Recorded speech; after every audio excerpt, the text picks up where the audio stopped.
Hello, my dear students and friends, welcome back.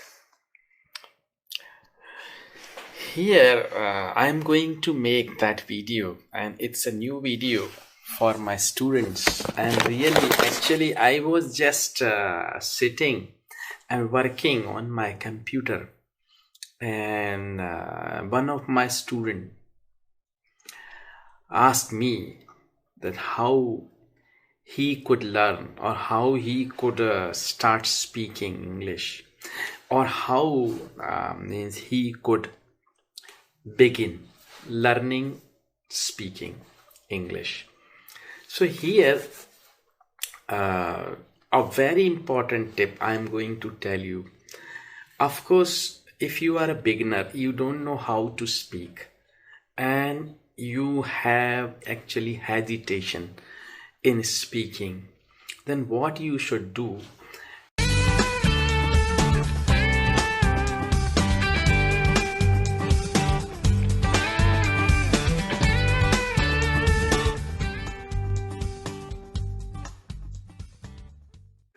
it is my experience, and it is a very good tip for the beginners. You start speaking start speaking very simple sentences and very short sentences. Like suppose I think you know that much English that you can speak small sentences, short sentences. Like if suppose I want to speak about me, then I can say simple, my name's X, my name's whatever, जो भी आपका नाम है वो आप बोलेंगे, my name's. Then simple sentence, I am from this city, I belong to this city. This is simple and short sentence. You can speak. And you know one thing, let me complete that first about myself. Now you can say I am graduate, I am science graduate from that university, and I am looking for a job. I am looking for a job. Means ये छोटे छोटे जो phrases हैं ये आप practice करिए, बोलिए. अभी आपको now I want to tell you one thing that why we are able to speak, why the people who can speak English and why they are able to speak English. Because you know that language is their own tongue, because they speak it whenever they get time or whenever they want to speak. When you are in learning stage, try to speak it more and more and more. Once you have been in the practice of speaking, it will come out automatically from your heart. You don't have to think that what you should speak here. Like some of the people, they use abusive words. Like गाली देते बात करते में लोग. Have you ever thought why they use these abusive words? वो गाली क्यों देते हैं? क्योंकि वो उनकी टंग पर है, इसलिए निकल जाती है. They means never decide that they will use that kind of abusive word. वो उनके मुंह से निकल जाती है एकदम. तो it means if you practice speaking English by making simple and short sentences, I think that would be the best tip for the beginners to start speaking. छोटे छोटे sentence बनाओ, बोलो. Maybe wrong or right, you need not to worry for that, because in the beginning definitely you are going to commit mistakes. This is the stage.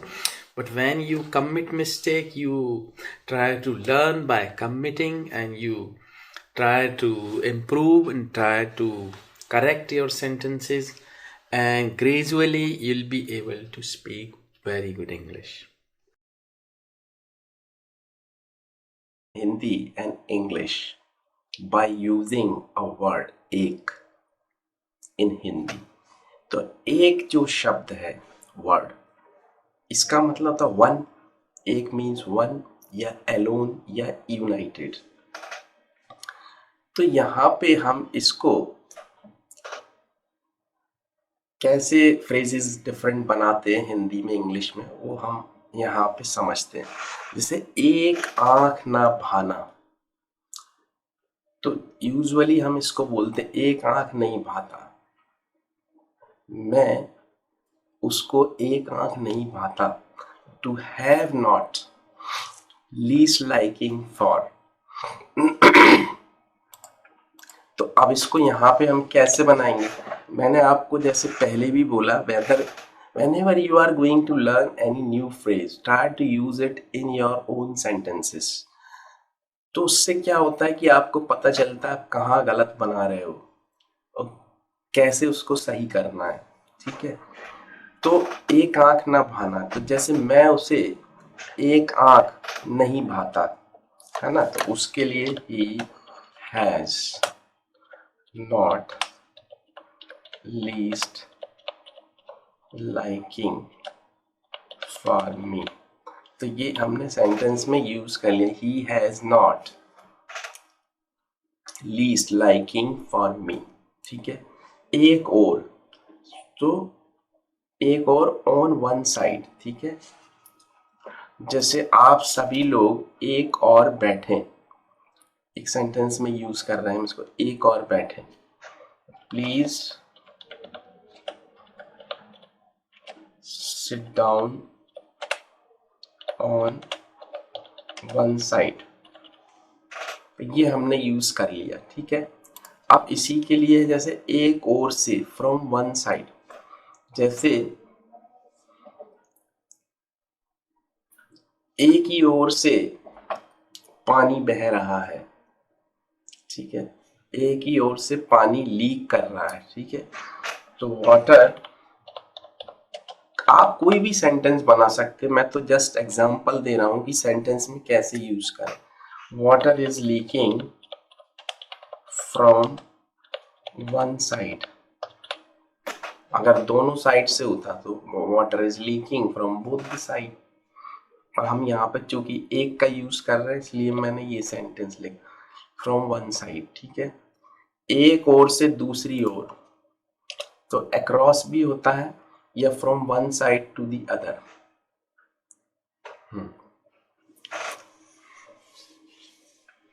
एक ओर से दूसरी ओर। ठीक है, तो across,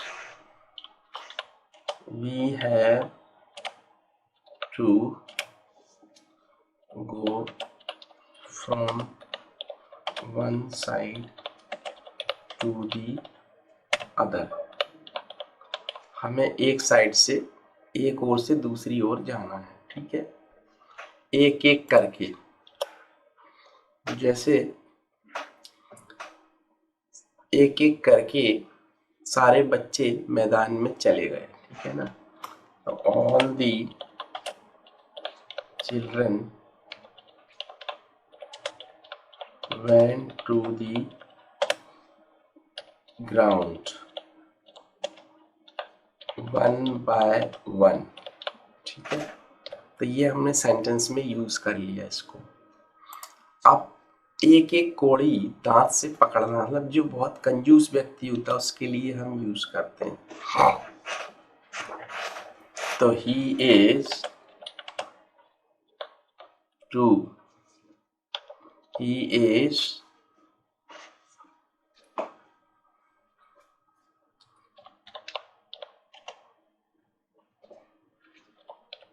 very much stingy to a penny।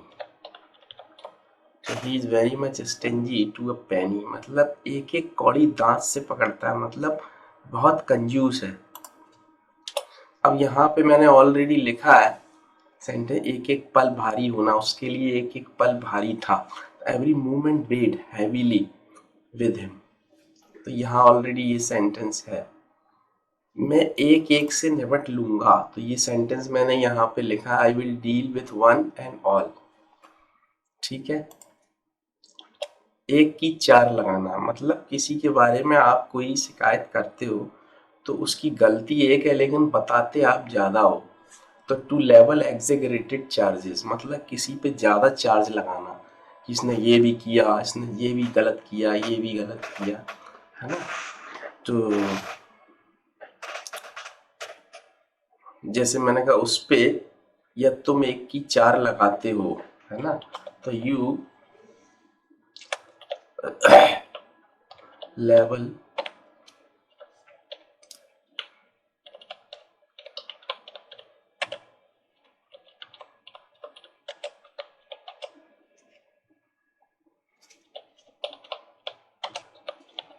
ठीक है, you level executed charges on everyone मतलब आप ज़्यादा लगाते हो, उसकी एक ना चली। तो ये मैंने सेंटेंस ऑलरेडी बनाया, all his efforts came to naught, और केम टू वेन भी कह सकते हो आप, ठीक है। एक ना सुनना तो रिफ्यूज करना, या टू टर्न डेफ ईयर। जैसे बच्चे आजकल माँ बाप की एक नहीं सुनते, है ना। तो children turn deaf ear to their parents.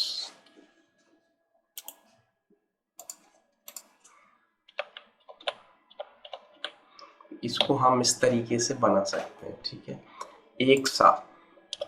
तो ये से हमने बोला ये दोनों शर्ट एक सी लगती हैं, है ना। These both the shirts look identical, दोनों एक सी दिखती है, ठीक है। एक मुश्त, जैसे मैंने किसी को कोई पैसा दिया तो मैंने कहा नहीं भैया मुझे इंस्टॉलमेंट में नहीं, मुझे तो एक मुश्त रकम दे देना, ठीक है, मतलब इकट्ठी दे देना। Please repay my loan in lump sum. एक से एक पड़े हैं तो one is on the top of other.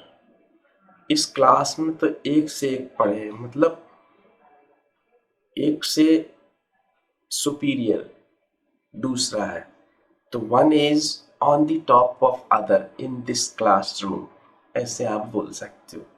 एक से बढ़कर एक मतलब एक है उससे भी अच्छा और है, उससे भी अच्छा और है, तो one is better than the other. तो एवरी वन इज, जैसे इस क्लास के बारे में बोले, इस क्लास में बच्चे सब एक से एक बढ़कर एक हैं, या इंडिया की क्रिकेट टीम में सब एक से एक बढ़कर खिलाड़ी हैं, है ना। तो एवरी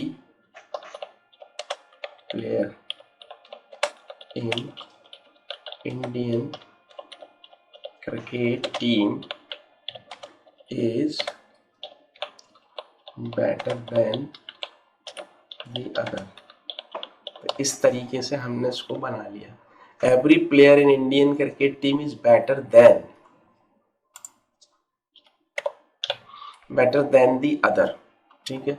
एक ही रट लगाना, तो to harp on the same tune, तुम एक ही रट क्यों लगाते हो, है ना। तो why do you harp on the same tune. तो ये कुछ जो मुझे याद आए तो मैंने यहाँ लिख दिए, आपको बता दिया। अगर इसके अलावा भी आपको लगता है कुछ और सेंटेंसेस फ्रेजेस हो सकते हैं इसको लेके, तो please write them in the comments and I try to answer your comments. So please keep watching, and I have already given my email ID and Skype ID here in that video and below that video.